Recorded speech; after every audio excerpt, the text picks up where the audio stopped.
Hello students, welcome back to organize knowledge channel. आज की video में डिस्कस करेंगे वर्कशीट नंबर 3-4 क्लास 9th सामाजिक विज्ञान इतिहास की वर्कशीट है। आपकी 13 अप्रैल 2021 के लिए शेड्यूल्ड वर्कशीट है। आज की जो वर्कशीट है इसमें हम कंटिन्यू करेंगे अध्याय 1 फ्रांसीसी क्रांति, यानी फ्रांस जो है वो गणतंत्र कैसे बना। ठीक है, वर्कशीट शुरू करने से पहले बेटा प्लीज़ चैनल को सब्सक्राइब कर लीजिए, बेल आइकन को भी प्रेस कर लो ताकि समय से आपको नोटिफिकेशन मिले और समय से आप काम करो और अपने टीचर के पास उसको सेंड कर सको। स्टार्ट करते हैं। लास्ट 2 वर्कशीट जो हमने पहले की हैं उसमें हमने पढ़ा है कि किस तरह से फ्रांस जो है उसमें फ्रांसीसी जो क्रांति है वो कैसे हुई और जो है उसमें किस तरह से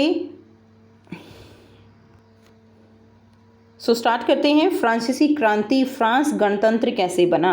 गणतंत्र सभी बच्चे जानते हैं, गणतंत्र का मतलब क्या होता है। गणतंत्र का मतलब होता है कि जहाँ पर जो गवर्नमेंट होती है वो लोगों के द्वारा इलेक्टेड होती है। मोनार्की सिस्टम नहीं होता, राजा का सिस्टम नहीं होता, वो गणतंत्र होता है जैसे हमारा इंडिया। ठीक है, तो फ्रांस में पढ़ेंगे हम। साम्राज्य में बढ़ते हुए विरोध के कारण लुई 16 ने नेशनल असेंबली को मान्यता दे दी। तो जिस तरह साम्राज्य जो है उसमें विरोध बढ़ रहा था लोगों का, ठीक है, टैक्स इतना ज़्यादा देना पड़ता था, तो वो सारी प्रॉब्लम्स जो थी उनके कारण क्या हुआ, विरोध ज़्यादा बढ़ गया और जो लुई 16 थे उन्होंने नेशनल असेंबली उसको मान्यता दे दी और एक संविधान बनाने पर वो राजी हो गया। क्योंकि अगर लुई 16 जो थे उनको लग रहा था कि अगर उन्होंने इनकी बातें नहीं मानी तो क्या हो सकता है, उनको जो है मारा जा सकता है या उनको गद्दी से हटाया जा सकता है। 4 अगस्त 1789 4 अगस्त 1789 को एक आदेश के द्वारा सामंती व्यवस्था और धार्मिक करों का अंत कर दिया गया। तो ये एक बहुत बड़ा रेवोल्यूशन था, एक बहुत बड़ा बदलाव था। ठीक है, जो फ्रांसीसी क्रांति थी वो 14 जुलाई 1789 को हुई थी और उसके तुरंत बाद ये सबसे एक मेन डिसीजन था, बहुत बड़ा यहाँ पर आप कह सकते हो डिसीजन था, आदेश था, जिसके द्वारा सामंती व्यवस्था खत्म कर दी गई। सामंती व्यवस्था जिसमें टैक्स किसानों पर लगाया जाता था और फिर उनसे पैसे वसूल किए जाते थे, और धार्मिक कर यानी धार्मिक जो है जो चर्च थे, पादरी थे, वो कर लगाते थे, तो वो सब उनका सबका अंत कर दिया गया और चर्च की जो संपत्ति थी वो जब्त कर ली गई। 1791 में नेशनल असेंबली ने एक संविधान का प्रारूप पूरा किया। ठीक है, नेशनल असेंबली जो बनाई गई जिसको मान्यता दी थी, उन्होंने एक संविधान का प्रारूप तैयार किया 1791 तक, जिसके द्वारा सम्राट की जो शक्तियाँ थीं, ठीक है, जो पावर थी उसको 3 भागों में विभाजित कर दिया गया। विधायिका, कार्यपालिका और न्यायपालिका। विधायिका जिसका काम कानून बनाना होता है, कार्यपालिका जिसका काम उन कानूनों को लागू करना होता है, और न्यायपालिका जो कानूनों को नहीं मानते, फिर वो चाहे पब्लिक की तरफ से हैं या सरकार की तरफ से हैं, उनको जो है देखरेख करना होता है न्यायपालिका का काम। ठीक है, तो 3 उसमें विभाजित कर दिया और हमारे इंडिया में भी विधायिका भी है, कार्यपालिका भी है और इसी तरह से न्यायपालिका भी है। हालांकि जो वोटिंग का अधिकार, यानी ये देखिए ये सबसे मेन पॉइंट था कि लोगों को वोटिंग का अधिकार वहां पर दे दिया गया। तो जो वोटिंग का अधिकार था वो केवल वैसे पुरुष किनको दिया गया जिनकी उम्र 25 से ज़्यादा थी। ठीक है, 25 वर्ष से अधिक थी, और या एक तो उनको था, या जो कम से कम 3 दिन की मजदूरी के बराबर कर चुकाते थे, यानी उनकी जो 3 दिन की मजदूरी थी उतने उसके बराबर जो लोग टैक्स देते थे उनको ये वोटिंग अधिकार दिया गया। और ऐसे जो उनको क्या कहा गया, ऐसे नागरिकों को सक्रिय नागरिक, यानी जो वोटिंग में हिस्सा लेते थे उनको जो है सक्रिय नागरिक कहा गया। सरकार की नीतियों पर चर्चा करने में राजनीतिक जो क्लब थे उनकी बहुत महत्वपूर्ण भूमिका हो गई। ठीक है, जैसे जो पार्टीज होती हैं, राजनीतिक जो क्लब हैं, पार्टी होती हैं, उनको बोला गया है, जिसमें जैकोबिन क्लब सबसे खास था। तो जैकोबिन क्लब जो है ये क्लब का ही नाम है जो सबसे खास था, और उसका नेता कौन था, मैक्सिमिलियन रॉबस्पियर। ठीक है, मैक्सिमिलियन रॉबस्पियर जो है वो जैकोबिन क्लब का नेता था। इस क्लब के लोगों को सोकुलात कहा जाता था। ठीक है, ये फ्रेंच वर्ड है, सोकुलात कहा जाता था। क्यों कहा जाता था उनको सोकुलात, क्योंकि वो बिना घुटने वाली पैंट पहनते थे। ठीक है, वे लाल बिना घुटने वाली यानी जो निक्कर घुटनों से ऊपर तक जो होती है निक्कर, वो पहनते थे। लाल टोपी भी पहनते थे वो, तो ये उनकी एक तरह से आप कह सकते हो पहचान थी। तो मुख्य रूप से इसके सदस्य कौन थे, छोटे दुकानदार, कारीगर, नौकर, दिहाड़ी मजदूर, ये सब थे।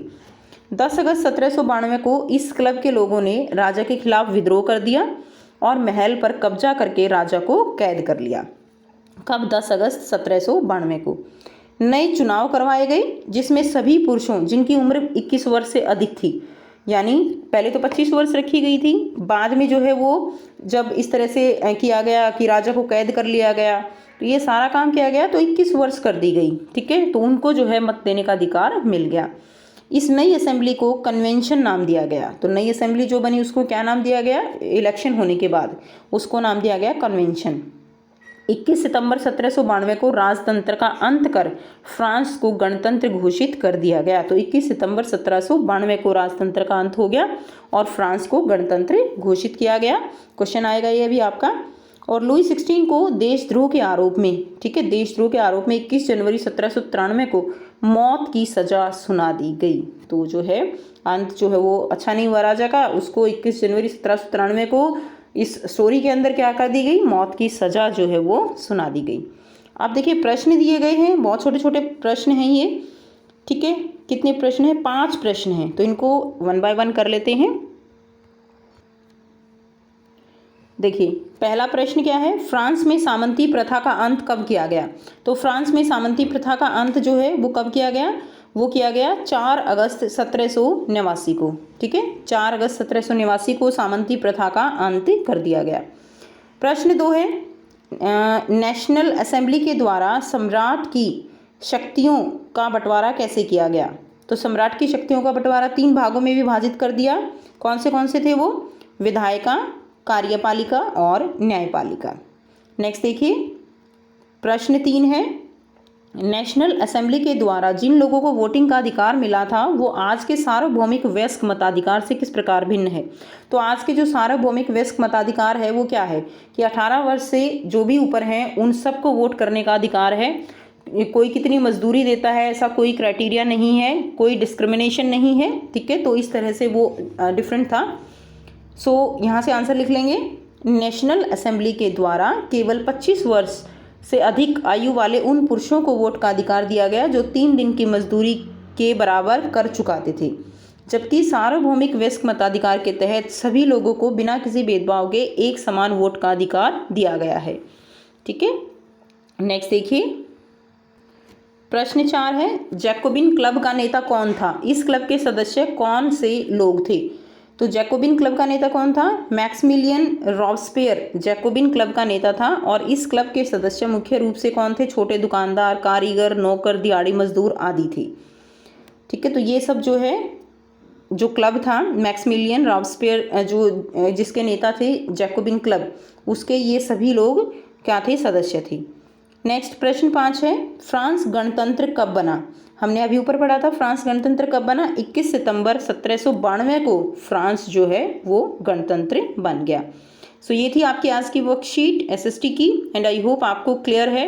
आप जो आपकी एनसीईआरटी बुक है उसे इसको बिल्कुल स्टार्टिंग से बहुत अच्छे से रीड करेंगे, बहुत इंटरेस्ट आपको आएगा, इसको ज़रूर रीड कीजिए। ठीक है, सो आई होप बच्चों आपको ये बिल्कुल क्लियर है। कोई डाउट है कमेंट सेक्शन में कमेंट करके पूछ सकते हो। वीडियो अच्छी लगी तो लाइक कीजिए, शेयर कीजिए और चैनल को सब्सक्राइब कीजिए। So thanks for watching. मिलते हैं नेक्स्ट वीडियो में नेक्स्ट वर्कशीट के साथ।